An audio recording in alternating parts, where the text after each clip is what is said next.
Behind me we are having a frozen pond, and as a triathlete I have to train some open water swim, right? Well, in Germany open water swimming is not possible currently, and that's why we are moving to the pool.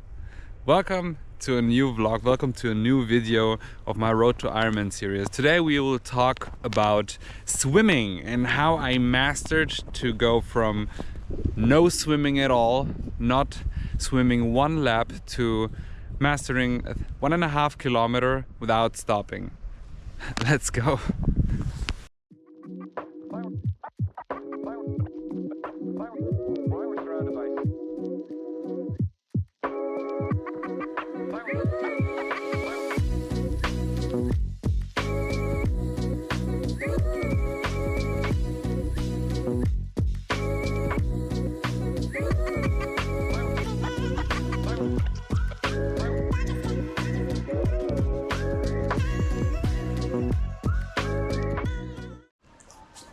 Hi, now we are at the pool and I already swim a couple of laps.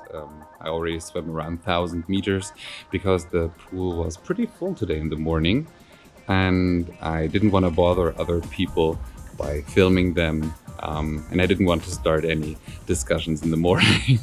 So that's why I've waited until the pool is empty. I have talked with the staff. It's okay for me to film now, and I have a film right now, so and I have a right to film. This is awesome. They gave me a free ticket that I can always film. I really love it here. It's a 25-meter pool, as you can see. And I'm gonna show you how I developed my personal swim technique that helped me not to drown and helped me to keep my legs up. So, let's go.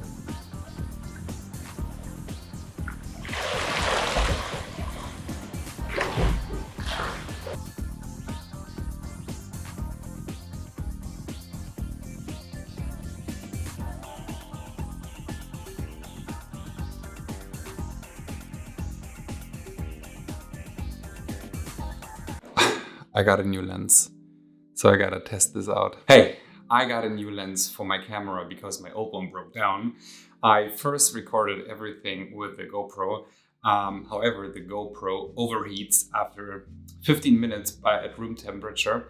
So that's why I was not able to film this scene that I need for the swimming video today. Hi, welcome to me explaining how I went from a non-swimmer, and when I say non-swimmer, I mean complete non-swimmer, thinker, to a relatively okay-ish swimmer in under 3 months. As a bodybuilder, my body is just not meant to be swimming at all. There are 2 reasons for that. Reason number 1 is that my body has more muscle compared to body fat. Body fat floats in water and muscle are very dense, which causes them to sink like a rock. And trust me, I was sinking all the time. The second thing about bodybuilders not being so good at swimming is the structure of their body, which means that when you look at my body or a bodybuilder's body, the neck, the shoulders, they're pretty muscular. When you're swimming, you try to make yourself as long as possible for the reach when you do the stroke, right? And having all this neck, all this trap and shoulders hinders myself to be flexible and agile as I need to be in order to get a flow in the water.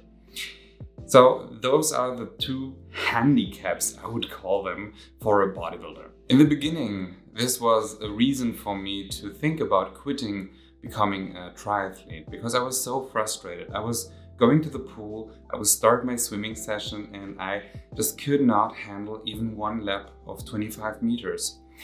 This was very, very frustrating, and I was just so demotivated that I thought about stopping. Actually, 1 year ago, this was the reason why I stopped my triathlon journey in the beginning. Now that I got a coach, I got a lot of drills and a lot of tips and tricks how I finally am able to swim at least 1.5 kilometers without a stop. So I'm gonna show them to you and hope that even you can get yourself up to be a swimmer and get motivated enough to not quit, even if you're struggling with swimming like me. So what was my problem? My problem was that my legs were sinking. When I was in the water, it is important to make your body as an arrow to flow in the water and to not cause as much drag.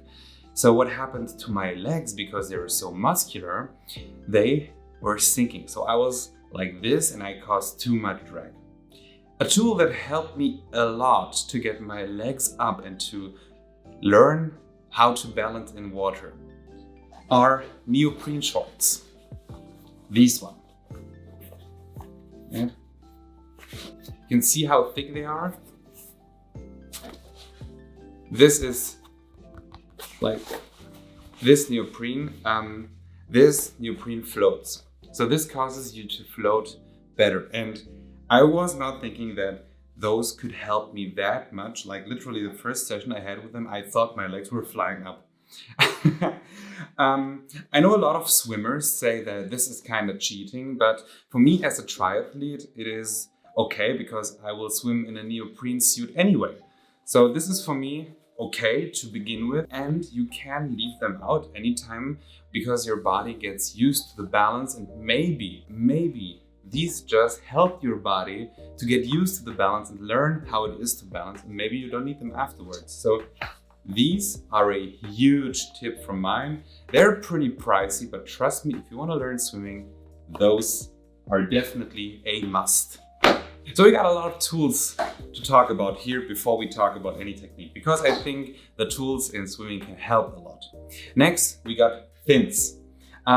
Even professional swimmers use fins here and there for specific training drills, and they cause my legs to go up as well and cause me to have a better propulsion in water in the beginning. So the first 3 to 4 weeks, I was only swimming in fins. Like everything I did, I just did in fins. Either if it was just swimming my laps or it was some technique drills that I had to do, I never took them off. I don't use them as often right now. I just use them for specific drills where I have to use them. However, these help me, like the neoprene short, to get a way better understanding how my body has to move in water and how I get forward better and faster. There are a lot of technique drills in swimming, so you have to work on your stroke, on your upper body, on your legs, on your kick, and I think there are 2 tools to divide your training for your upper and lower body. The pull buoy. The pull buoy is a buoy, basically a buoy that you put between your legs, and they bring your legs up like the neoprene, but way harder. So you don't have to focus at all at your legs, which causes you, or which leads you to train your upper body and focus more on your strokes and on your breathing before getting too confused with your legs or getting too tired with your legs. The pendant for the pull buoy is the kickboard. The kickboard is mainly used for drills for your legs. So you train, like the name, your kick. You just take this, put it in front of you, and then you learn how to stretch, and then you practice your kick. You can wear fins with that because sometimes you get way too slow. But however, I think this is a very, very good tool. You can even practice your strokes if you do them one arm. There are a lot of drills that you can do. There are tons of tools that you can use for swimming. But what was important for me is to do everything at once. So pick one drill and train. Pick one body part and train, and then put it all together. Swimming can be very complicated, and my power as a bodybuilder is pretty useless in swimming. There is no reason for pounding through the water. You will not float any better or be any faster. The best swimmers are those who have the best technique. So this was for me a big learning to slow down a little bit and to work on each body part, on each technique, to put them all together to have one flow motion to move through the water. A big issue for me was the breathing. I would get out of breath even after 10 to 20 meters of swimming. A big mistake that I made was that when I got to breathe, I hold my breath underwater. So I took the breath and I hold it and I did some strokes and then I breathed again. So while I was putting my head out of the water to get my breath in, I was breathing out and in again. This cost me too much time above the water surface with my head, which caused my body to sink. Therefore, I learned you have to breathe in fast as possible and then breathe out all the time that you're underwater. You take your breath and breathe out and then a quick breathe in. So you have to imitate a natural breathing. Otherwise, you will get out of breath pretty fast. We did a swim analysis with my coach and the problem was, first of all, breathing. I got my legs up a little bit, but they're still way too low for the surface, for the water surface. And the next thing, which was my mistake, or which is my problem, is that I'm not having a glide phase. So when my hands get into the water, the stroke begins. And when I'm doing the stroke, so when I'm putting the other hand out of the water, the leading hand gets behind me very fast. So there is a moment where I have no hand at all in front of me leading me to glide. I do this because I tend to sink very fast. And when I push the leading hand underwater pretty fast, I push myself up. Otherwise, I could not catch the breath out of the surface as my head is way under the water. So those are the things that we are focusing on right now. We are focusing on getting the technique right. We're focusing on my breathing, and we're focusing on getting my legs up. It's hard, and the best tip that I can give to beginner swimmers is to just keep swimming. In German, we say Schwimmen kommt vom Schwimmen. So swimming comes from swimming, and that is true. The more time you spend at the pool, the more you get comfortable in the water. And I think this is pretty important to get comfortable in the water. You have to treat water as your friend and not as your enemy. And a long time, I was hating the water. I was treating the water like it was my big nemesis, my big enemy. And I was hating it all the time I was there. I was looking at the time. I was trying just to get out as fast as possible because I was frustrated.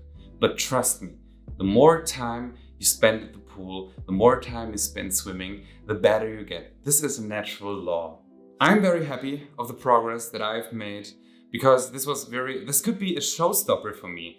And now the showstopper is gone. We know what we have to work on. We still have over 8 months until the 70.3 Ironman. And I hope that until then, I'll be a mermaid gliding through the water. So thank you for tuning in this time. Sorry, I didn't upload a video last week. It was pretty busy, but I'll keep my uploading going on. The episodes are following. I'm continuing the series. I'm very happy. And hey, thank you for over 300 followers. Yo, I was so overwhelmed. I didn't know that people actually would like to watch my videos, but hey, there are some people. I like you. Thank you. See you at the next video. Bye.